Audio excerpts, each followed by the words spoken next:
Hello guys, welcome to my channel.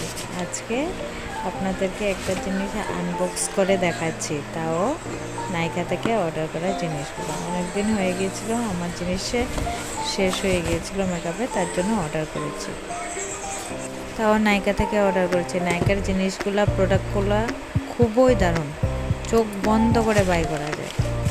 তার জন্য আমি নাইকা থেকেই আবার অর্ডার করছি। তা দেখাচ্ছি কী কী অর্ডার করা হয়েছে, দেখছি কী কী আছে আর কিছু আছে কি না ভিতরে। দেখি, ছোটো ছোটো প্যাকেজিং তো একটা বেরিয়েছে, পিম্পল মেশিন। এই মডেলটা আমার কাছে নেই, তার জন্য এটা অর্ডার করেছি আমি। তো এখনও টেস্ট করে দেখিনি যে এটা কীরকম। তবে এই ক্রিম্পারের মেশিনটা খুবই দারুণ। তারপর এটার ভিতরে আরও পাওয়া গেল ফাউন্ডেশন। এই ফাউন্ডেশনটা খুবই দারুণ, বলার মতো না। তারপর কনসিলার অফারে ছিল, তার জন্য অর্ডার করলাম।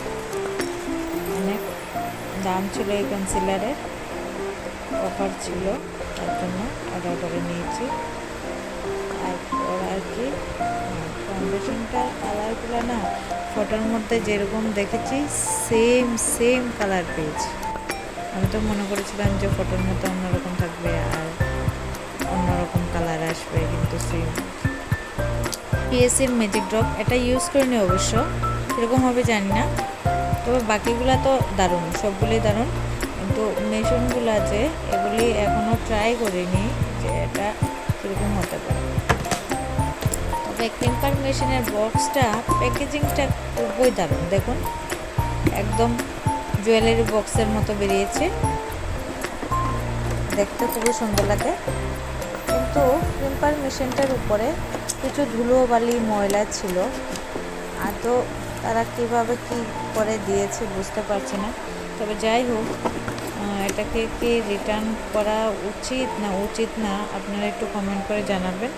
তবে মেশিনটা কীরকম সেটা আগে টেস্ট করে দেখতে হবে, তারপরে বোঝা যাবে। যদি ভালো হয় তাহলে তো রিটার্ন আর করা দরকার নেই আমি মনে করি আর কি। তারপর টাং মেশিন, এই মডেলটা আমার কাছে নেই, তার জন্য এটা অর্ডার করে নিয়েছি আমি। কিন্তু এটার প্যাকেটটা খুবই বাজে ছিল, খোলা মাত্রই সব প্যাকেটটা খুলেই গিয়েছে। এটা কি পুরনো দিয়েছে না নতুন দিয়েছে বুঝতেই পারছি না।